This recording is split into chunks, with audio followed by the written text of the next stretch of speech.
Happy Pride Month, y'all. Happy Pride Month. So, let's talk about what is the link between social isolation and LGBTQ plus elders. And when we talk about social isolation, that can really apply to many situations with aging.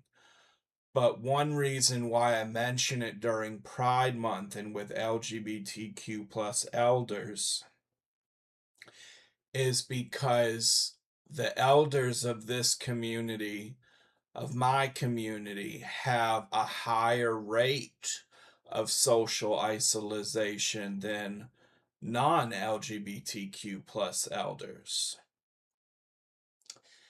And experts say social isolation and loneliness in particular, has negative health effects on our body and our mind, which can equal, and I'm bad with numbers, so I know it's at least a pack of cigarettes a day. Equals at least a pack of cigarettes a day. So, some of the reasons some of the things that can contribute to this social isolation. For older people in general, they may be retired. So a lot of us, we build our social connections through our work because we spend so much time at work, 40 hours a week. Even if you're working part-time, you're still spending a good bit of time at work, and that may be your main connection with people outside of your home. So we look at that. We also look at when someone experiences the death of their spouse, and their spouse may have been one of their main connections with not being lonely and not being isolated.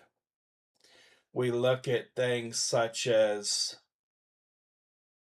does the person have access to transportation?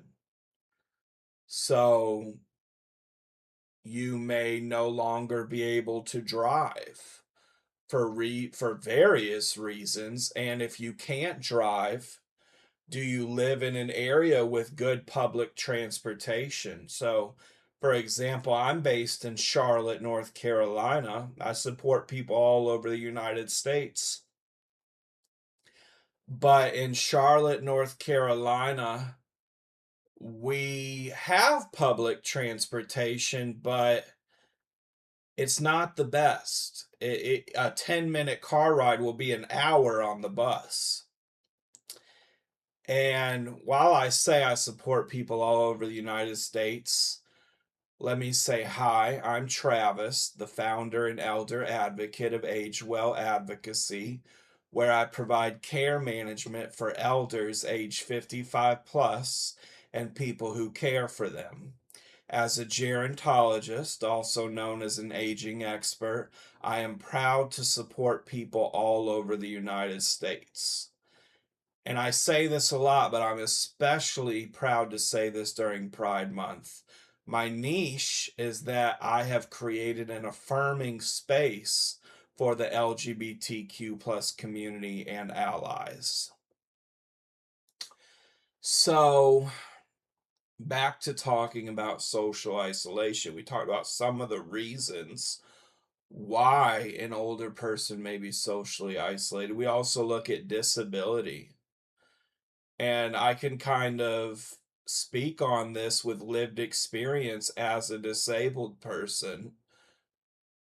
Sometimes you have disability. This can be mental, physical, mobility related, getting around, being able to be in groups of people. And that can also add to social isolation and loneliness. And we know that as you age,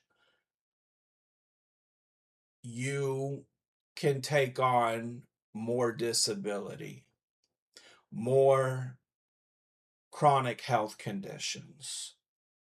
It's not saying everyone experiences that, but that is is I would say at least the average person. It does happen a good bit with older people. So, what can we do about this? Oh, and before I say what can we do about this, let's look at as far as LGBTQ plus older people, a lot of people in this community, in my community, have been removed from their biological family. And they may or may not have a chosen family, a collection. I hate the word to use the word collection, but for lack of a better word, a group of people that are very close to them. They may not have that. So they may not have their biological family or a chosen family. And they may have been disowned by their biological family because of their LGBTQ plus identity. And then even in society, we look at American in America right now in the United States, especially for transgender people, there can be a lot of hostility towards this group, towards this community. So this week I've talked about in my daily videos, you can see my YouTube shorts. I've talked about different issues and solutions for LGBTQ plus aging because it is Pride Month. And we look at resources such as Outstanding Life, which is a virtual, you can do it from home, social connection hub. So they have classes, they have support groups, they have opportunities to connect with peers, LGBTQ plus older peers. We look at resources like that. We look at resources such as SAGE, which is a national resource. And you may look on their SAGE collaborators or SAGE Care directory and see resources in your area.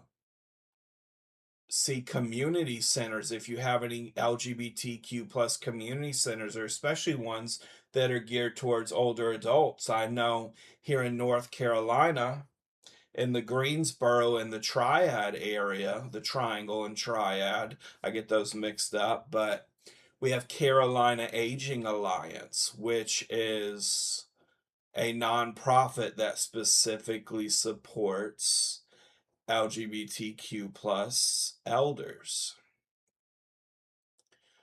So there are resources out there, and it definitely depends on the area you live in. But if you don't live in an area where you can physically be in community, Outstanding Life and other virtual services, such as the Virtual Senior Center, can be an option. That can be an option for if you don't have the physical connections around you for community, or if you are more homebound, like I talked about with the disability and mobility challenges, mobility or transportation, things like that. So when you try to work on being social, you're also protecting your brain health, reducing your risk of cognitive decline, and improving your protection against dementia. You can strengthen your brain, and part of the way you do this is through being social, especially new social experiences, doing new things with your group of friends, online or in person. So if this sounds like care management and opportunities for thriving in aging that you're interested in, I invite you to learn more about me and my services by visiting my website at the link in my bio. Also, if you want to partner and learn how your organization or you as a professional can be more affirming to the towards the older LGBTQ plus community, reach out to me. Visit that website in the link in my bio. Take care and happy Pride Month.